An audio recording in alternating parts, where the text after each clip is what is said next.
of a delay there. So welcome to Seesaw 201 or Seesaw Advanced. Just note as we're beginning here that this is not going to cover a lot of the basic stuff of like how to create an activity. That's all Seesaw 101. This is also meant for every kindergarten through 5th grade teacher. Those are the ones that we are rostering. Those are the grades we are rostering from Infinite Campus. And those are also the teachers that will have access. We do not have licenses for ECE teachers, and we do not have licenses for middle and high school teachers for Seesaw. Middle and high school use Schoology. So if you are in the wrong spot, that's okay. I know that there's a lot of communication out there and stuff. So the correct spot for middle and high school would be Schoology. There's some sessions going on actually right now for that. And if you are an ECE, we do not have devices for our ECE students, and we do not have licenses for ECE as well. So no offense if you want to drop off now, go attend another session that would be more advantageous to you. That is a-okay. But we're going to go ahead and get started with our Seesaw 201. We are happy to have you here. Everything that you need for today is at this link, tinyurl.com. Oh, sorry, tinyurl.com/DPS Seesaw. That is the place that you want to go for everything today. So I'm going to highlight that again and again. That is your attendance sheet. That is your access to our all-in-one document where you get links to our videos, our one-pagers. Everything is at tinyurl.com/DPS Seesaw. If you are not there, please go there now. I'm going to take you to that document now. So tinyurl.com/DPS Seesaw. You can see the beginning sessions if you want. We have our Q&A document here, which is where you will ask all of your questions. We have Lisa Lund, the Director of Educational Technology and Library Services, and Matthew Willems, the digital coach for the Central region, on to help with our Q&A. They will be answering your questions as we are live here. We have also our slide deck here that is where we're going to be working off of. The slide deck is going to be our base, and as you see the breaks in our slide deck as we switch to different parts, we're going to take a break to answer any live pressing questions that need to be addressed for everybody in the group, but we do have the Q&A document for any smaller ones. And we also have this lovely document I want to highlight at the top here is who is your digital coach? Your digital coach is for each of the 6 regions, innovation schools. Depends upon if you have a digital coach or not. And we have specific coaches for the MyTech schools. So if you know you're a MyTech school, you can find your digital coach, and that's our contact there. So if you want support from somebody like me, everybody in the Southeast can reach out to me and get support with Seesaw and our other platforms as well. And down below here, like I was mentioning, we have lovely documents and we have videos that are all great. Our webinar is being recorded, right? I did hit record, good. Our webinar is being recorded and will be posted here as well as on the professional learning site for Teal Day so that you have access to this recording if you want to come back. Feedback I always get, and this is just with like all tech, is that it goes really fast because this is brand new, right? Hopefully you are coming to 201 because you have some familiarity with Seesaw. But just know that if you have something like, oh, how do I add a co-teacher? I forgot how to do that, or he went too fast. Here's a 1-minute video on our YouTube channel of how to do that. You just want access to our general video playlist. We have our DPS EdTech Seesaw video playlist. I think we're up to 20 videos on that playlist now. And we cover all of that. So if I go too fast for you here, that's okay. Drop your questions in the Q&A and come and use your resources. Also, all of this information is in our slide deck. So make sure that you are keeping the slide deck open so that you can come back. We have lovely screenshots in there as well. And if you're joining just a couple of minutes late, everything that we are using is in tinyurl.com/DPS Seesaw. That link will be on our other slides as we go forward. So let's go ahead and dive in. This is our crisis priorities for the year, and Seesaw definitely supports all of these, how we're doing health and safety needs for our students, how we're doing social emotional supports, and how we are addressing any unfinished learning and accelerating our learning for this year. Seesaw helps us with all of these priorities. And Seesaw is great for all of our different scenarios for the school year. So as we need to be fluid between the different scenarios, Seesaw can help us with in-person, full, hybrid, and remote learning, which is why the district really wanted to focus on Seesaw this year and has got us all licenses for elementary so that we can easily move between all of these, because you can use Seesaw as a platform for all 3 stages. Here are some considerations as we do our work today, right? How our students are affected by the remote setting and what we learned from the spring. And to launch us today, here's just kind of like a quick motivational video as to how Seesaw can bring us all together.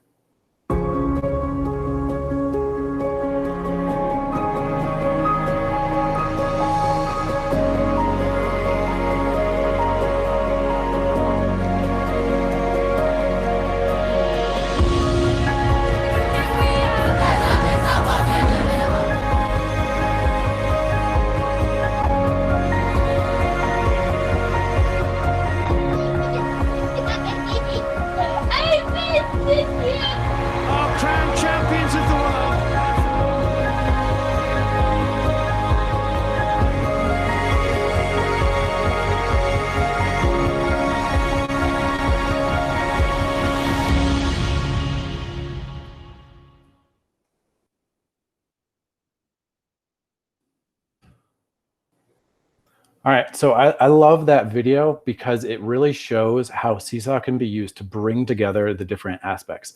I will say that Seesaw does not include here in the video how admin can be supportive of this.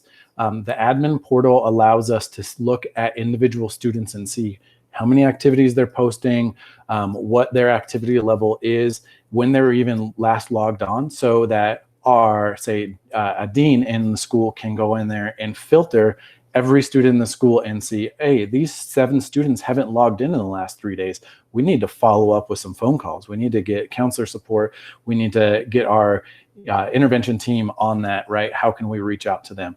But our family app is absolutely amazing. I'll be going into that more a little bit later on.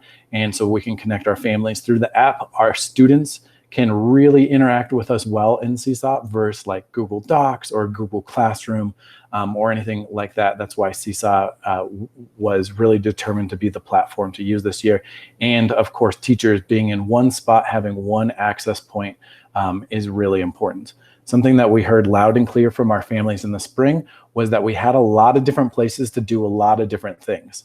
I will say, as a parent of a kindergartner last year, I had to check Google Classroom, I had to check Raz Kids, I had to check Splash Math, I had to check ABC Mouse, I had to do Classroom A to Z, I had to do Seesaw, Google Classroom, all these different places, and it was so frustrating as a parent. And so our parents gave us that feedback, and that's why we're going to be all in one spot in Seesaw, and we can move forward. So that's like bringing it all together in one spot for our families, which we want to do. So our objective today is to really engage in the learning experience and make thinking and learning visible. Beyond just turning in things that we would have in a normal remote setting, Seesaw allows us to see their thinking and for them to be a little bit more creative and communicate and collaborate in bigger ways than we could do in some other platforms or say by email or something like that. A general overview of Seesaw then is how it works is that we get all of this content into Seesaw so we can do drawings, videos, uploads. We also can use these other links. We're going to be covering a lot of these today here. How do we get Google Meet? How do we get Edpuzzle into Seesaw? This is called app smashing, which I absolutely love. I love that term too. It's fun to say, app smashing. How do we take the Edpuzzle app and get it into Seesaw? How do we use Pear Deck presentations into Seesaw? And that's what we're going to be covering here in our advanced course today. Is more of this. This stuff is more for the basics, but we will be kind of hitting on some of it. And then we have our mail apps, so that we have our Gmail and our webmail. And then I want to make this very clear that attendance and grades are going to be in Infinite Campus. There's no way to take attendance and grades in Seesaw. Attendance and grades are going to be in Infinite Campus. Okay, so just be clear with that. A student is going to turn in an activity to you in Seesaw. You're going to have it open, and then you're going to enter their grade into Infinite Campus for our families to be able to see that grade, for administrators to be able to see that grade. If you are doing grades by periods, like a period of time, like by quarters or something, that's up to your school how you want to do that, but grades will be in Infinite Campus and attendance will be there as well. Again, all of our resources are in tinyurl.com/DPS Seesaw. Just want to call that out again so that you know where to get everything, access to the slide deck, access to the Q&A, the one pager, tinyurl.com/DPS Seesaw. Okay, so how do we log into Seesaw? This just changed yesterday. So if you accessed Seesaw in the spring, as I know many of you are because you're in an advanced course, this has recently changed. So please watch this video. We have two different ways to access. One is through Teacher Portal and one is through the Seesaw site. So we're going to watch this quick video and then we're going to give you time to log in using Clever. In this video, I'm going to show you how to log in to your Seesaw account. First, you'll start off in the DPS portal. You can do this by going to portal.dpsk12.org. Sign in.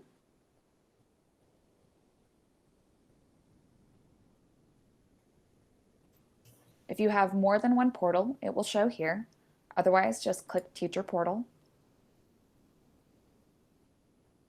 Click See All Apps. Select Seesaw. Select Login as Teacher.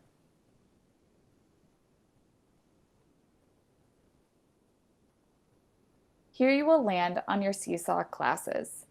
Alternatively, you can also log in by going to app.seesaw.me, clicking I am a teacher, select Seesaw for Schools Clever Sign-In, find the district, Denver Public Schools, log in with Active Directory,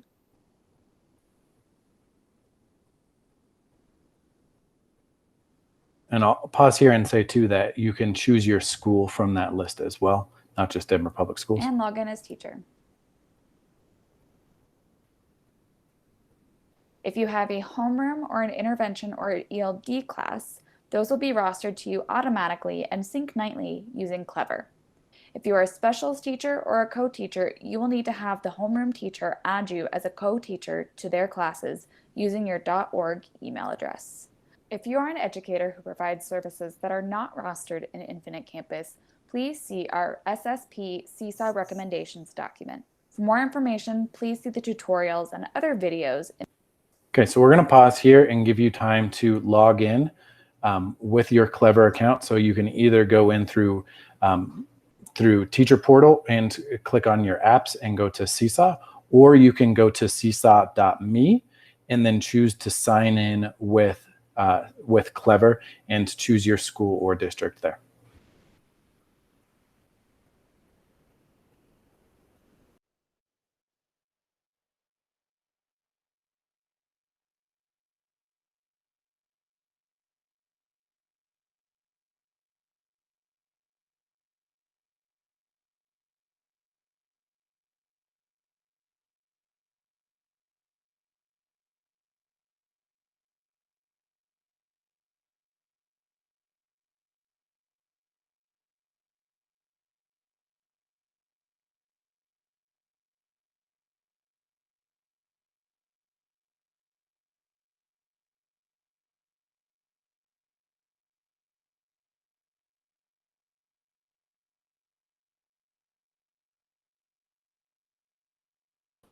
I saw the question too, that some people have attended the 101 session previously. So I just want to point out that the beginning part here, like how to log in and stuff, it all changed yesterday. So the first few minutes are going to be the same just to make sure everybody's in there. So if you attended the 101 session already, new content is coming. It's just we're trying to get everybody in and set in the same spot, and then we'll get that out.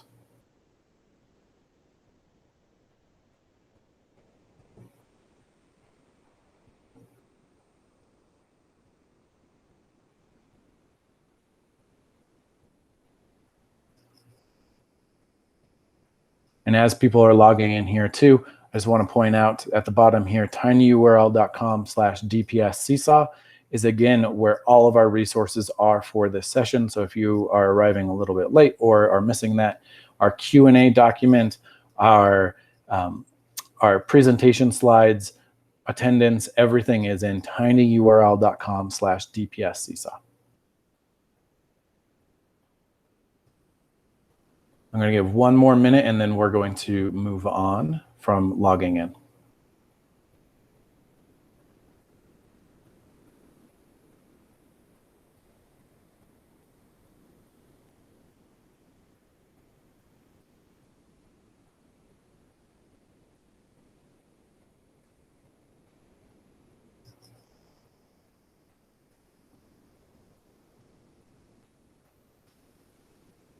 Okay, so this is something brand new for this year, based off of the purchase of Seesaw going district-wide. So this is different if you use Seesaw in the spring. All teachers that are homeroom teachers will have their students rostered for them under their name for their homeroom. So if you are a second grade gen ed teacher, you will have all of your students rostered. If you are an ELD, SPED teacher, an interventionist of some sort, and you have students rostered to you for an intervention class, for student privacy, we have rostered all of your classes as well. So your students will have a separate class to go to for like SPED servicing or for ELD. That is because we don't want their work showing up, like SPED work, showing up in the stream for everybody, and we're going to cover that in a little bit more, but I just want to give you a heads up that any of our intervention, SPED, ELD courses are rostered separately from homerooms. Specials or SSPs will need to be added as co-teachers, and I'm going to show you in just 30 seconds how to get added as a co-teacher. They need to be added as a co-teacher for homerooms. So this is a great time, homeroom teachers, to go ahead and add in our co-teachers that are specials and everything in one spot. I saw some questions in the Q&A doc. Why are we doing this? Can you have your own separate spot? Our guidance is that all of our teachers should be in one spot as much as possible, except for our confidentiality issues, that all of our content is in one spot as much as possible for our families and our students to have in one spot.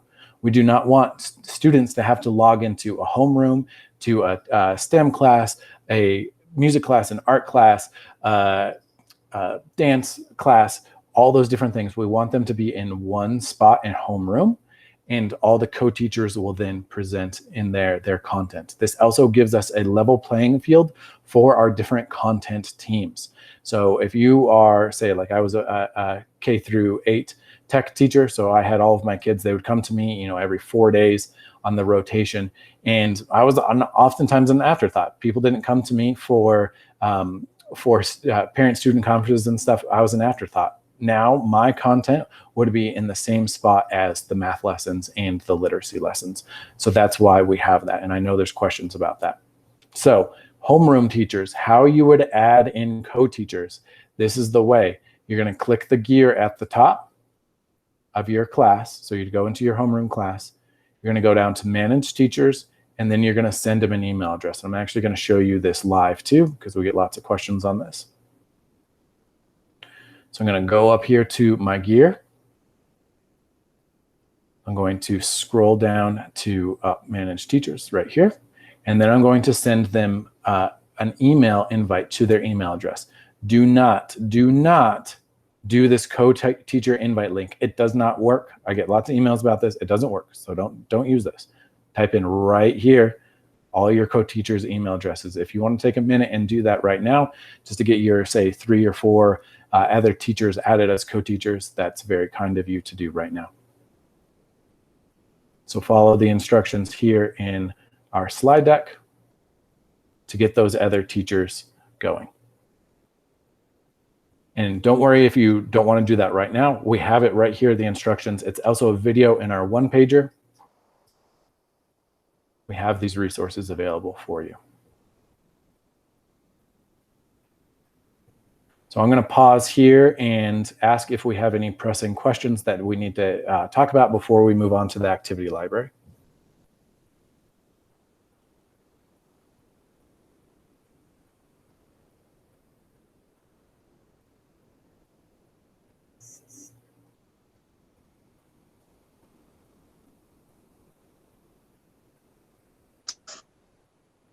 I think Luke talked about how assignments that specialist teachers do would go directly to a folder and not to the stream. Yeah, that's part 3. We're going to cover that in just a couple minutes. So we'll cover that assignments not going into the stream directly. If you're a specialist teacher, Luke will cover that shortly. Yep, we're going to go in. Yeah, we're going to go into folders and how to keep our specialist teachers and our homeroom teachers separate.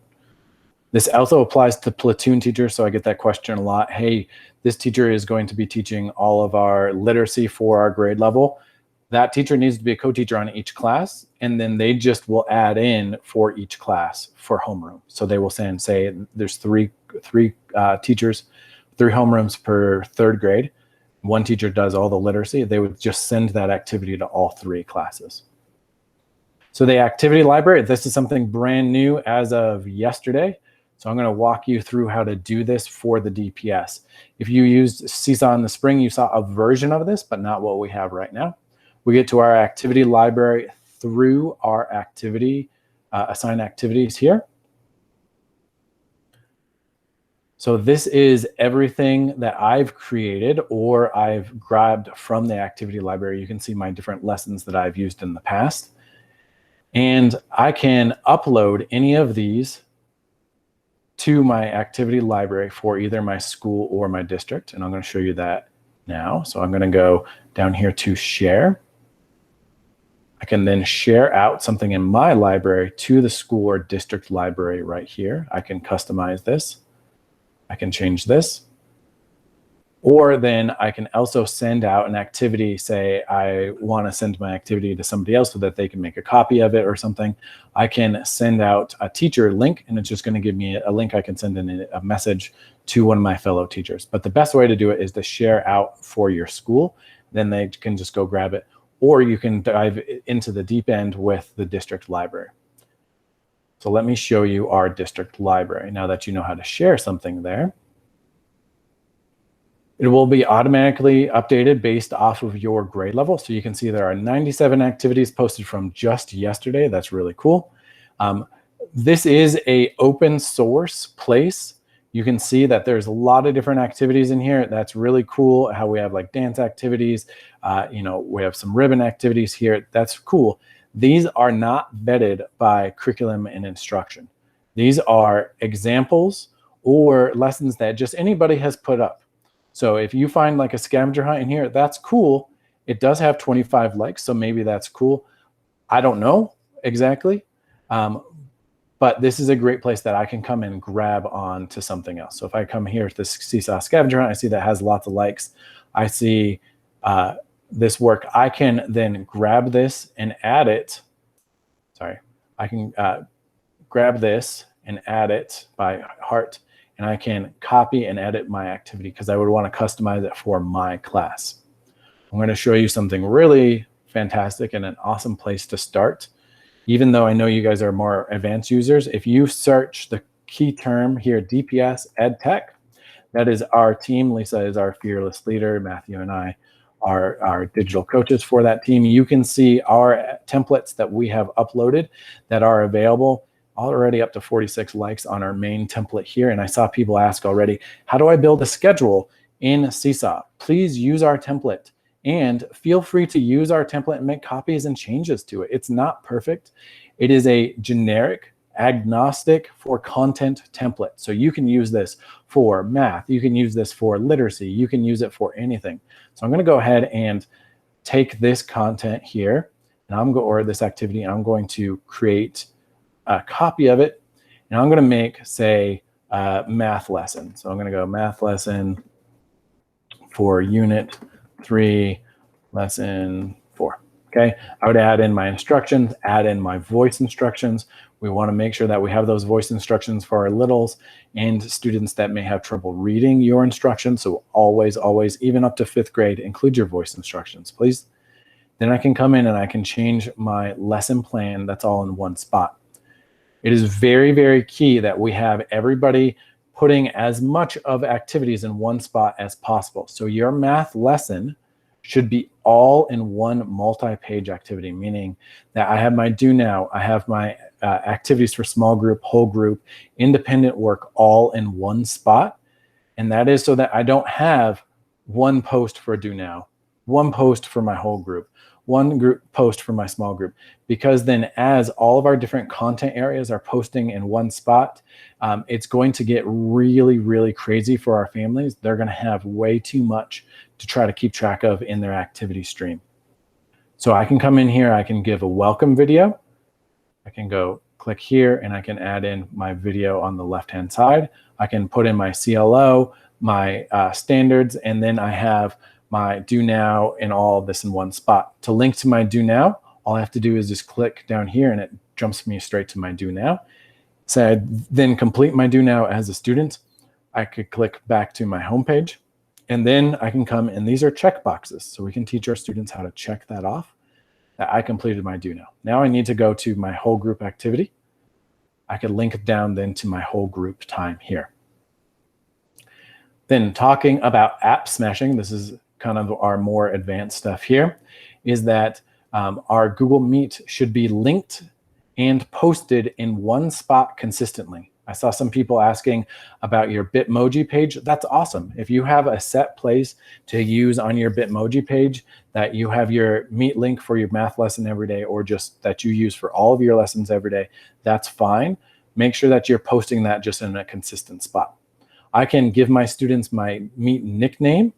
So I would just have Mr. Munn 2nd grade here for my example, and they would go to meet.google and get into my session by entering in this nickname, or I can create my link for this. And that is meet.google.com/lookup.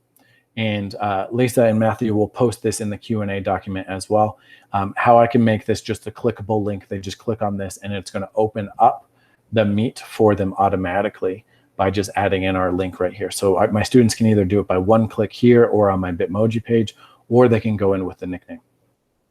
To go along with that for our small groups, we would set up different nicknames for our different small groups to keep them separate.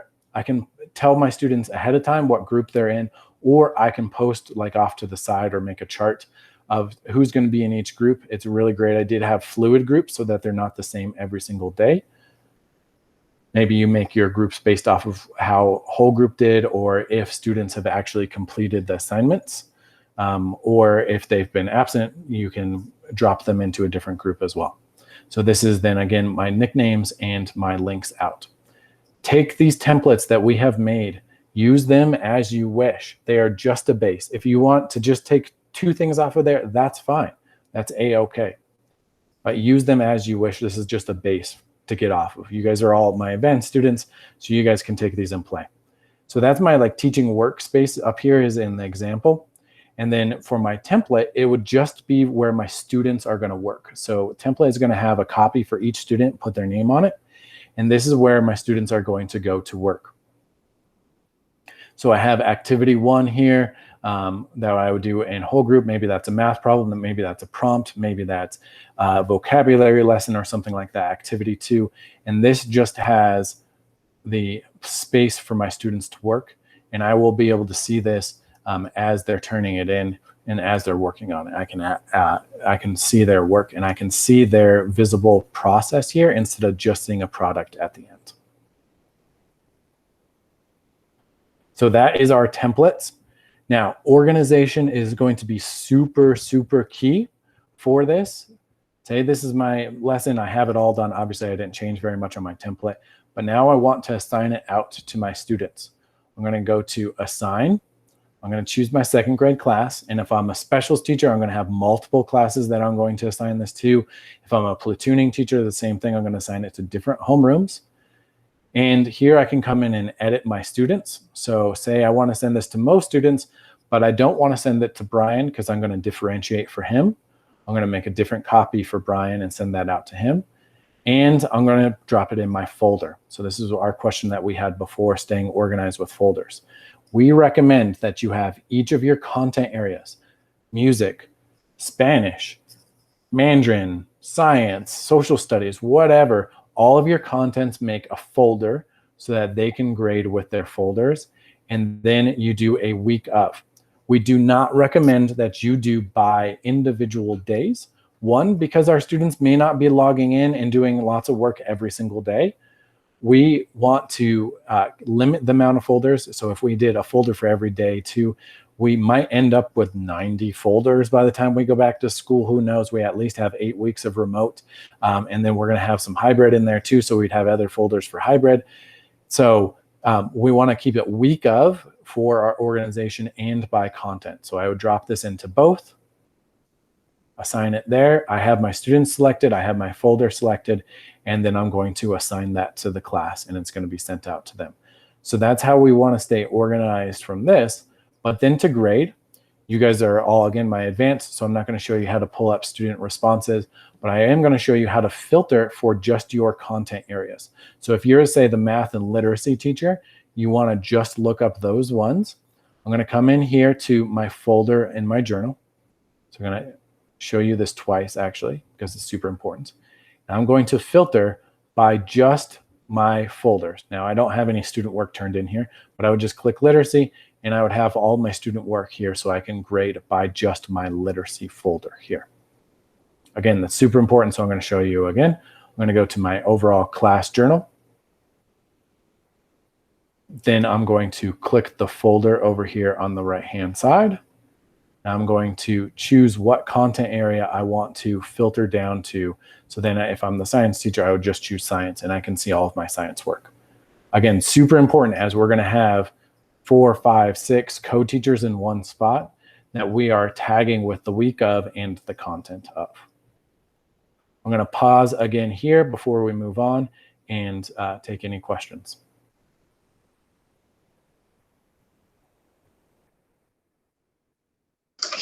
Luke, will you refresh my memory? SPED teachers and intervention teachers get their own rosters? Yes. So correct? SPED, ELD, and intervention all get their own rosters. And if you don't have those, you can submit a ticket to DOTS and they will add you to the sync list. But they pulled in every class that had the intervention name, the SPED name, or the ELD name to be synced from Infinite Campus.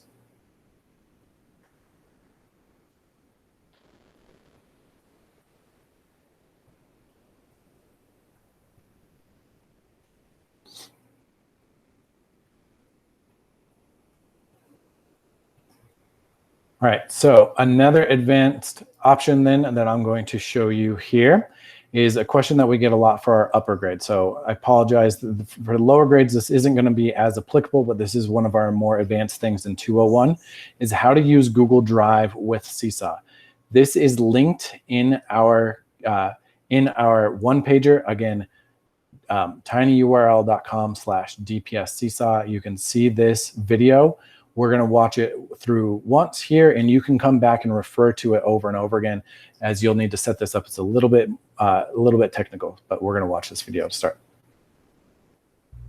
Hello, let's talk about how to use Google Drive within Seesaw.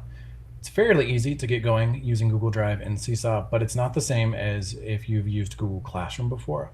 Obviously, Google Classroom and Google Drive integration is really fine, and it works really well making copies for all of our students. We can still do the integration, it just requires a little bit of setup for us. So I have my assignment ready here. I have a 5-paragraph essay. I have the prompt already built in. I have a number of options right away. If you used Google Classroom in the past, you probably just did a Google Doc for everything, and then your students ended up with 900 Google Docs at the end of the year.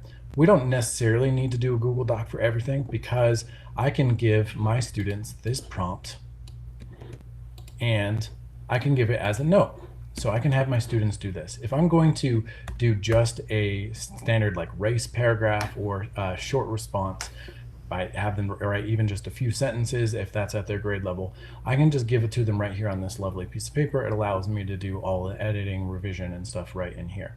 So I can do this for the majority of my assignments, but if I have a longer activity that I need them to do, like a 5-paragraph essay where it's very iterative and that I want them to do reflection, revision, to do peer feedback, to get feedback from me, then I really need to do it as a Google Doc.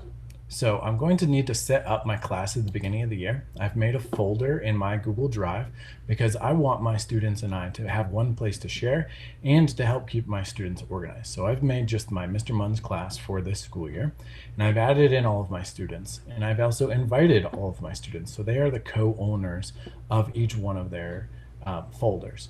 This is very standard for us in education to have different folders that are shared with us, because then they don't need to share every single thing back to you. They don't need to send you invites. It's just right here in their folder always. So I have my essay here, and I want my students to be able to get this prompt in Google Doc. So right here at the end of my link, I can actually take out the edit and change that to copy. And what that's going to do is it's going to force all of my students to make a copy and then put it into their Google Drive folder. So I'm going to go back to my Seesaw here. And instead of adding a template down here, I'm going to just straight put in the link. Perfect. Now I'm going to switch over to a student view, and you can see what that looks like. As a student, when I log in at my activities, I can see right here at the top, I have my 5-paragraph essay. What I'm going to do then is I'm going to click on the link that was provided, and I'm going to get this as a student. It's forcing me to make a copy, which is exactly what we did in creating our link. So I'm going to go make a copy. Boom. And your students need to go through a little bit a step here. It just takes 2 steps. One, they put their name on it. So I'm going to pretend to be Amena in my class here. And then the next thing is that your students need to organize this. This is a really great skill to teach our students, and this is something you don't get in Google Classroom, because Google Classroom organizes everything for you, and it doesn't teach our students how to keep their drive organized, which is a really important skill when they get to high school, to college, and to the real world, to the professional world out there. So I'm going to go ahead and drop this into my class then as a student. So I'm going to go to my class.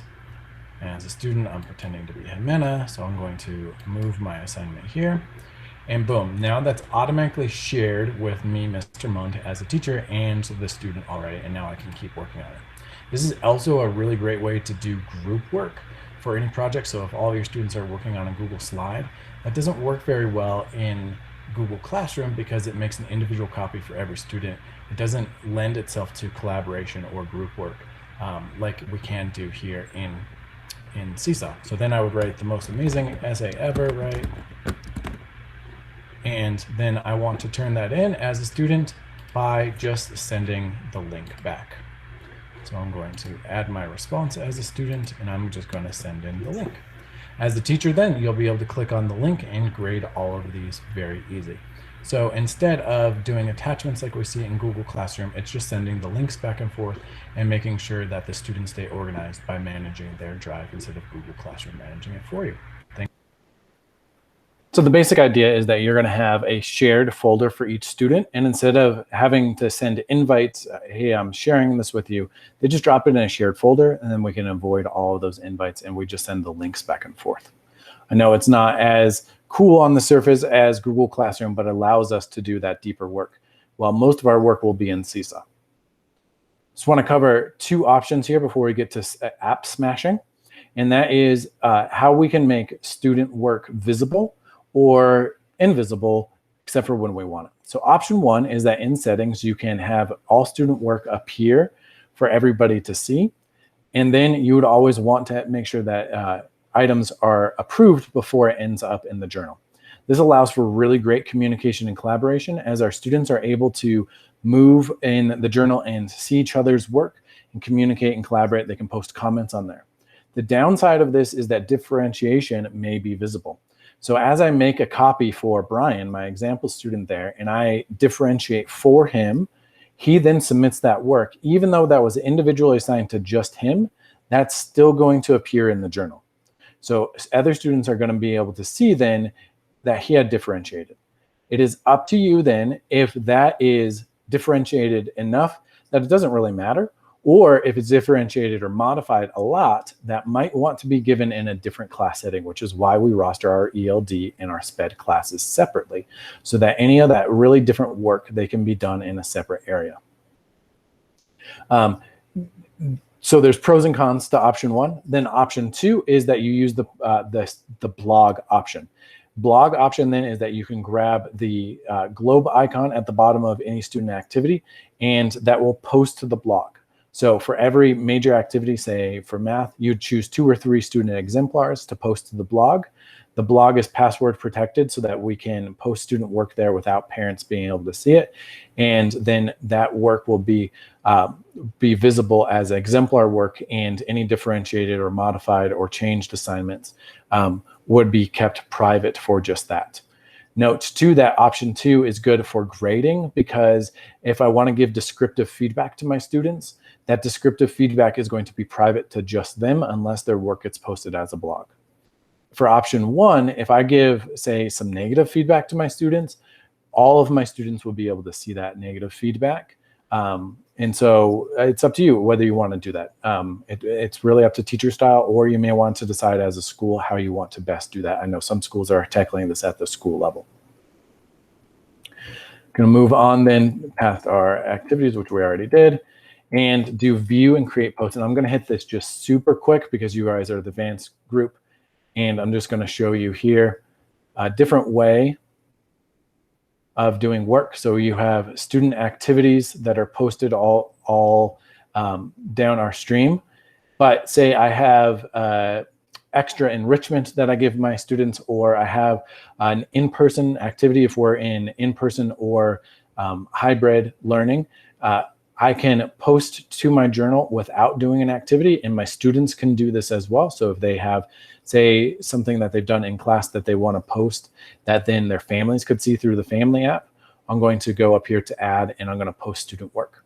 So then I can like take a photo or do a drawing for a student. Oftentimes I would do this as taking a photo, and it's just going to come up with me because I'm using a laptop here. And I could take a photo of student work, or take a picture of the student, and then that would appear in the feed for the journal, and my parents would be able to see that as well. So that is view and create posts. And also filter by date, which is cool.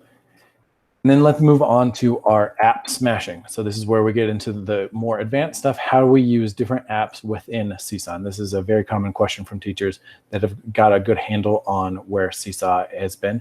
But I'm going to pause here and take any questions.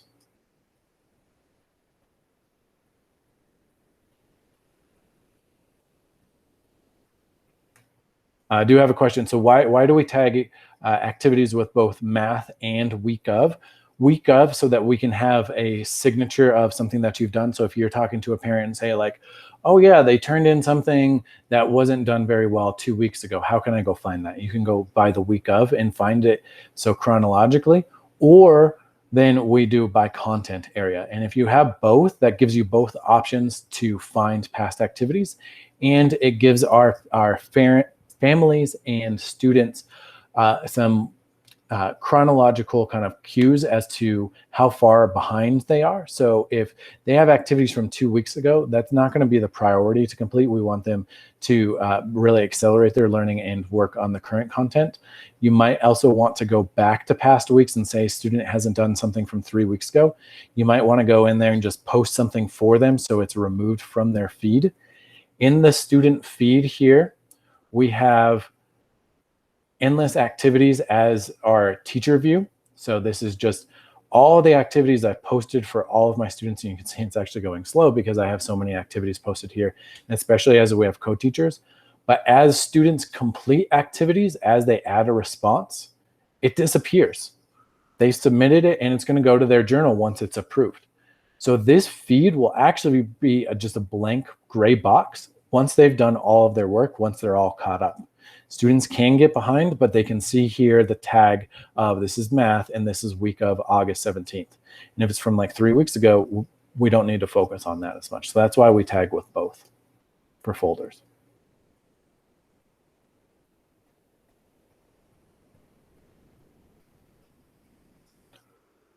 All right, app smashing. I love this. I'm so happy. So we talked about how to use our lessons with Google Meet, but how to use Pear Deck. Pear Deck is available for school purchase or individual teacher purchase if you choose to do that. Pear Deck is an add-on. You can grab our Pear Deck one-pager right here. That's linked in the slideshow here. And you can create slide decks from like Google Slides and drop it in, and you can teach, and your students can interact with you live in Pear Deck. It doesn't work as well with the littles because they can't type and stuff as much. There are drawing options when you can purchase that. There is a free version of Pear Deck that you can use too, but the idea with Pear Deck is that you would create your slideshow and that you would then drop in your link into for Pear Deck with your lesson. So you would do that for a whole group lesson usually. You would post your Meet link for that whole group lesson and the link for today's Pear Deck, and that's how you would use it. So I know some schools are buying this.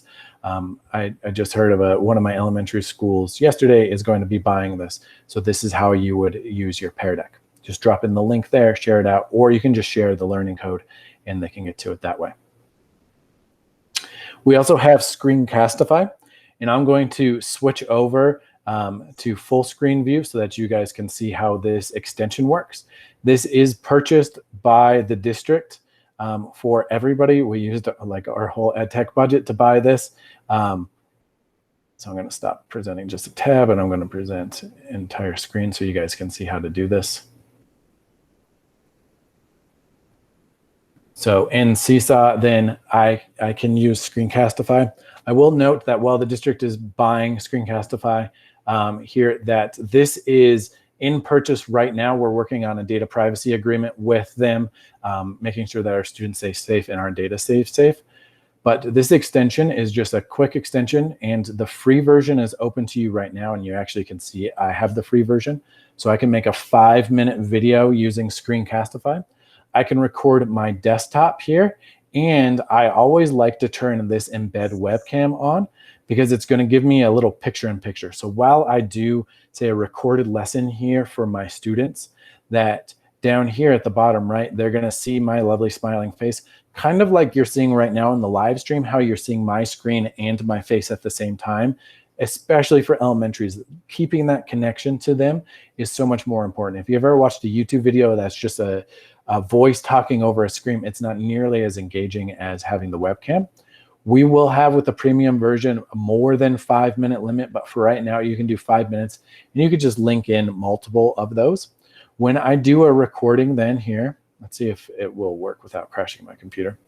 I'm going to record my screen here. I have different tools so I can have my cursor that I can interact. So like I could come in here and I can show how to complete this as, say, my sample student. Sorry, my computer is going slow with this, like recording and presenting at the same time. I could come in, I could use my cursor, and I also can draw on my screen here. I can use my different tools.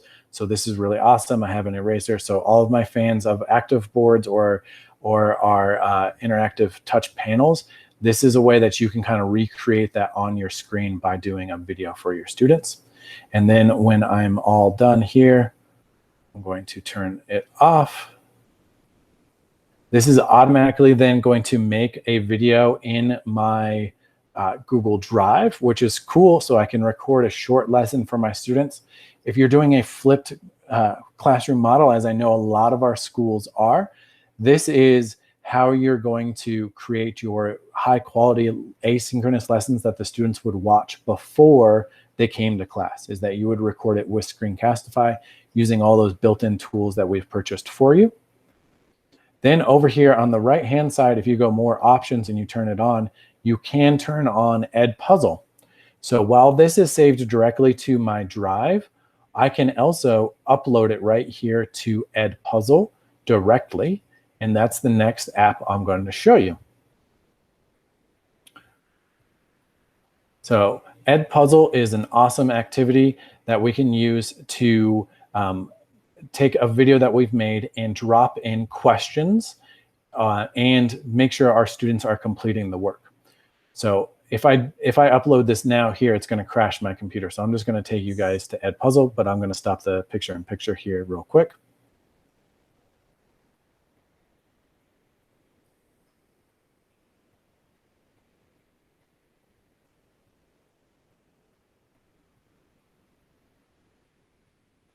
So now I'm going to go to Edpuzzle.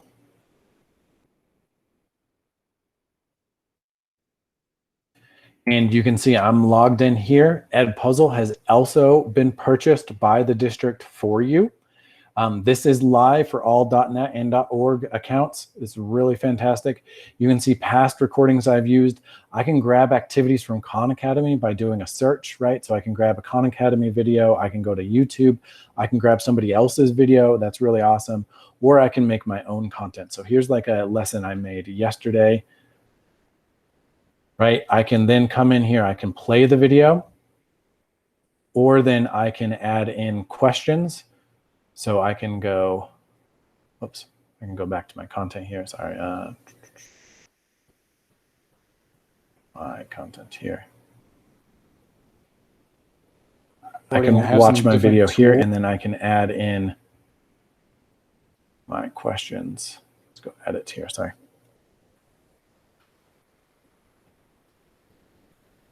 So I had to go question here. And then I could add in a multiple choice, open-ended, or I can just drop in a note. So a note would be something that I would have my students just kind of read. The voiceover is really cool. If you're going to use somebody else's video, say that you found on Khan Academy or was made by another person in their school, if you wanted to pause the video, add in your voiceover, or just say, hey, in DPS, we do it this way, that's A-okay. I'm going to show you how to do a multiple choice question. 1 or 2 here, and then I would choose which one is correct, which one is wrong, and I would save that question here. So when the students get to this point in the video, it's going to ask them a multiple choice question. I would then go forward. I could add in an open-ended question.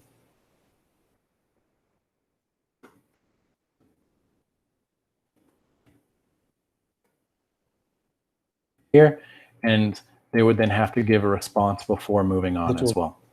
When I assign this to my class then, say I'm all done here, I'm going to assign this to my class. I can assign to one of the classes I've already set up. Our one-pager for Edpuzzle shows you how to sign up for your classes, get everybody set up.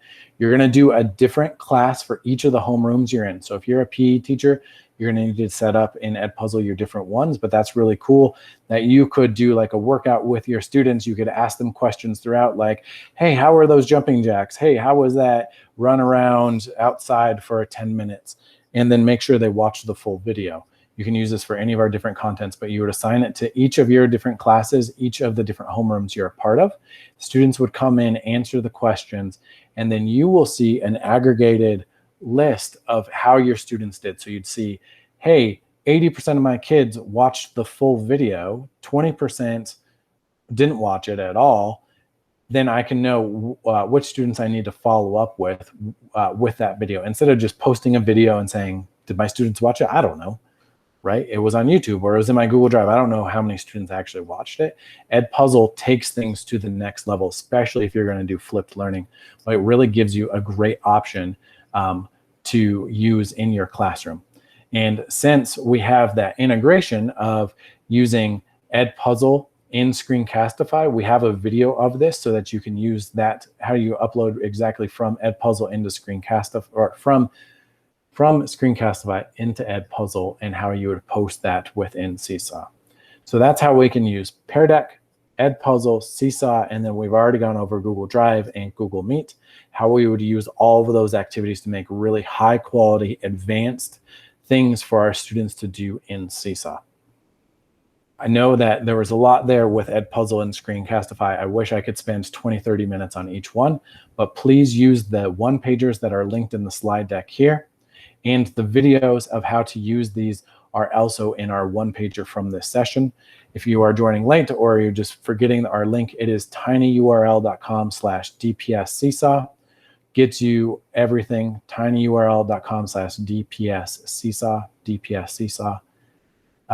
Gets us access to all of our documents. They're in that one spot for you, and you can have it all. So I'm going to pause again for questions.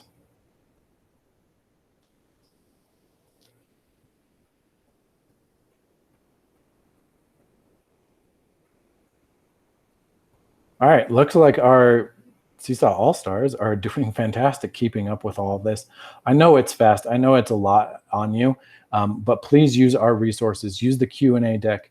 Use all of our links, our Seesaw video playlist to learn all these things again. How do I do that again with Screencastify? We have a whole video series on Screencastify on our YouTube channel that's linked in there. Hey, Luke, you might talk about view student, like ability to view student work and thoughts around that a little bit. And if the homeroom teacher would choose to have all things visible or not visible, and the PE, arts, music, specialist teachers want to have that access, just kind of how do you navigate that? Does that make sense? Sure, I can kind of go over that again. So in Seesaw, we have the two options. So I can have everything turned on that all of my student work would be visible. So up in my settings here, and I'd have where's my students? Students can see each other's work. You need to make that decision, like as a team or as a school, whether you're having that visible, because everything is going to be visible for all of your students. If a student just turns in a smiley face and calls that good, right? That's maybe not what I want to have. Maybe I don't want to delete that because I'm glad that they just came today, but I don't necessarily want that as an example in my journal. Some of my activities can be really cool, and that's where I would then post to my blog if I wanted to just limit to my exemplar work.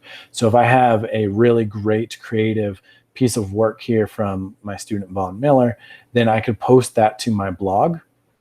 And again, we post to our blog any student work by just clicking on the little globe symbol down here, and it posts to our blog. So if I'm a specialist teacher, if I'm a homeroom teacher, you guys really need to get your heads together and determine how you want to run your classroom. Or again, I know some are at a school level. I was talking to Ellis Elementary yesterday, and they're going to make that decision as a school level. But they were going to talk as a school as to what they decided to do. But the journal is going to be everything visible if you have everything visible as your class. Good, bad, ugly, right? If I have a 5-paragraph essay that my student just doesn't write, or does not so good work, then it's going to be visible there as well if I accept it. Does that answer the question, Lisa?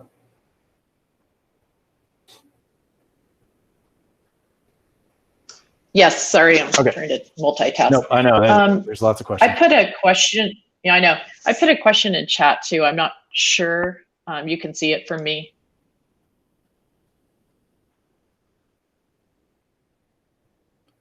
Yeah.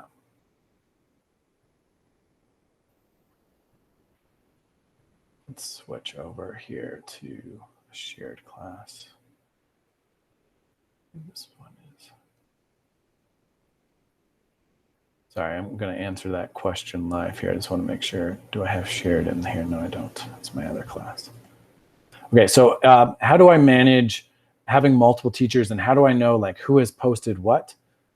So when I have multiple co-teachers, the folders are going to be my best place. I'm just checking which class. Yeah, Drea's in. Okay, so Drea would be my co-teacher in this class here. If I go to my activities, I want to make sure that I have it labeled with my folders here, because otherwise you're not going to be able to see who is posting what. I can't see somebody else's content library. So if my PE teacher is posting in this class here, I'm just going to see it tagged with physical education, but I'm not going to see that, oh, Doug posted that. So I need to just make sure that my tags, my folders are staying super organized, and that if somebody is not, you need to follow up with them and say, hey, just for our students, our families, and for all the co-teachers, make sure that we're having our folders listed here so that we're all on the same page. So it's not going to say like exactly who posted it. You will see names for comments as to who comments on things, but you're not going to see who posted it. Well, I'm in here too. I promised to show messaging. If you haven't done this before, you can send a message through your inbox to all families. The families, you can send a whole announcement. So if I go send announcement, I can choose to send to all students and family members, to all students, or to just all family members. This will be anybody who is signed up for the family app. The family app then will translate for my families based off of the language they have chosen. We have documentation coming on this for family logging in on the app. That's going to launch here in a couple of weeks. DOTS is going to send that, I think it's the August 20th. They will be able to choose which language they want to go into. So if they speak Arabic at home, that's their preferred language on the Seesaw for Families app, which is called Seesaw for Families. They can choose then to have your messages translated in Arabic to them. They also, in the family app, and this is on the Seesaw one pager, they can choose to elect to get text messages instead of app notifications. So if they want to get a text message, then they can get that as an SMS message to their phone, and that'll pop up. And then they can reply that way as well so that they can get back to you. So that's really important for communicating our families. If you remember that kind of inspirational video at the beginning, how do we get our families really connected? And that's the powerful thing that we have with the Seesaw for Families app. And there's not really a family app for Google Classroom. It just allows them to see everybody else's work. Seesaw for Families allows them to just see their child's work and not be able to see anybody else's, but they will be able to see if other students or teachers comment on the work. So that is our content for this session. We have 26 minutes left of our session. We do have an exit ticket if you want to, and I'm going to switch back over at our tinyurl.com/DPS Seesaw and show you how we do attendance. So tinyurl.com/DPS Seesaw. We have our attendance form right here. And when you open it up and you choose what content area you're learning, this is educational technology and library services. So I'm going to show you how to do this real quick. When you have entered in your name and all of that, your ID, to get credit for this class down here, educational technology and library services, or ed tech, is this session, and then you'll be able to choose your Seesaw section of this content area, educational technology and library services. So that's how you can get credit for that class. Again, tinyurl.com/DPS Seesaw allows you to come in here, fill out our attendance form. This is also our slide deck, so you can take away all those resources in the slide deck. We have our Q&A going, and we have all of our short videos and resources. How do I access the activity library to get the DPS created activities? How do I add my co-teacher? How do I stay organized using my folders? How do I do differentiation? We cover that really in depth on this video here. And then you also will have access to the Seesaw 201 asynchronous course. So there's a little bit in there that we didn't have time to cover in this live session, but there's different things like how do you make a tabbed activity in there. That's really cool for a multi-page activity is added in tabs. You can do that right here in our 201, and that's asynchronous, so take it as you wish. And then you can also see like how to use Seesaw and Edpuzzle so that you can come back, because we had to go through Edpuzzle and Screencastify rather quickly. Our resources are in there. So any other questions we're going to continue to answer in the Q&A. We will be around for the next little bit, but if you are walking away feeling pretty confident right now, or you want to practice, now is the time to do that. Yeah, and I'm going to go over a couple things that I saw in there.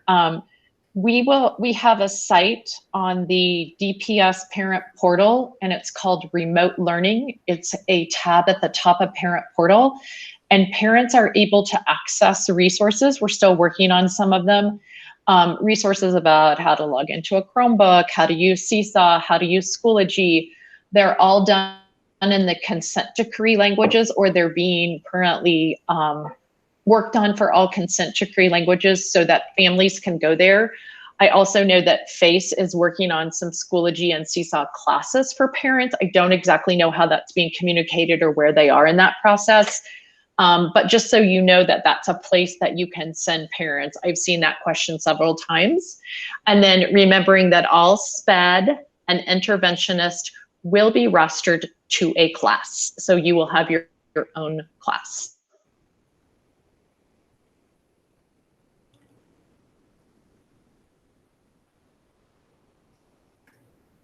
Yes, and our homeroom teachers, make sure that you're adding your co-teachers of your specialists and your SSPs. Anybody that's like a counselor or a psychologist that you want to add onto your class, you can do that if they want access, or if they have their own class, they can still be access to see what you're doing in your own. I had a question from a center-based teacher yesterday that said, "What can I be in both? Can I have my own class and be in the homeroom?" Yep, just ask the homeroom teacher then to add you as a co-teacher so you can know what's going on in that class.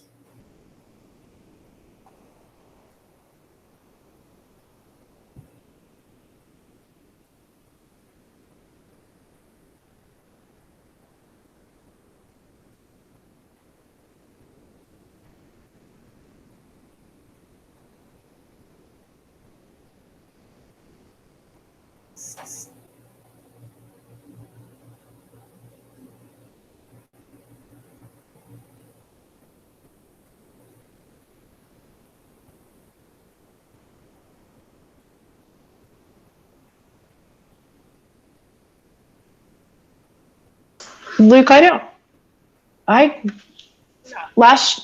someone put in the chat last year, some students deleted task pages and activities from their Seesaw activity post if they did not want to complete the work. Is the student delete tab disabled now? I didn't know students could delete that. I guess I'm. Let me log in as a student real quick and see. That's a new one to me too. I don't know.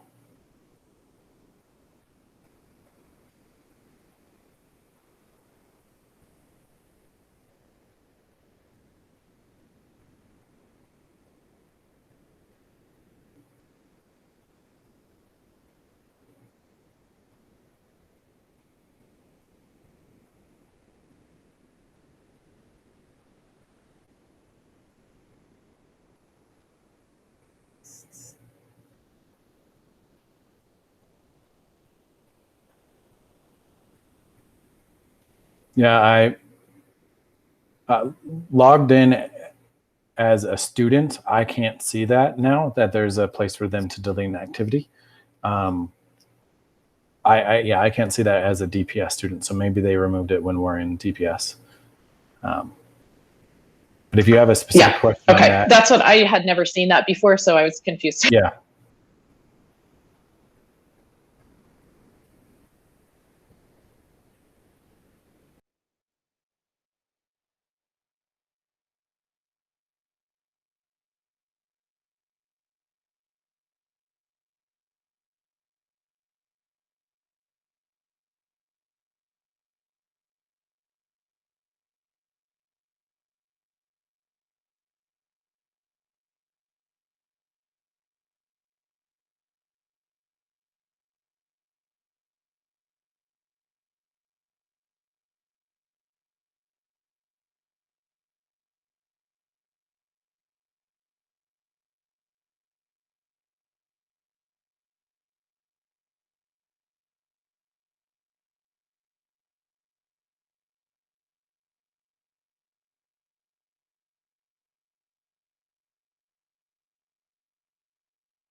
So I want to make sure I understand the question that students can delete the content of the activity. So yes, I assume they could delete their own work and send you back an empty assignment. But then obviously I would send it back to them and ask them to redo the assignment. And I guess that's where so if somebody submits Yeah. something that's blank, it will remove it from their stream, and like to a parent that would look like they completed it. But instead of even sending it back, if it was blank, I would just delete their response, and then that gets back into their activity stream, and they're going to have to answer it again. So basically, like if you're going in and grading every day and they're just sending you nothing to clear their stream, just keep deleting it and it'll get back in their stream. And then that's where you would also follow up with families to make sure that the students are actually doing the work, if that can become a regular thing, or following up with the student individually.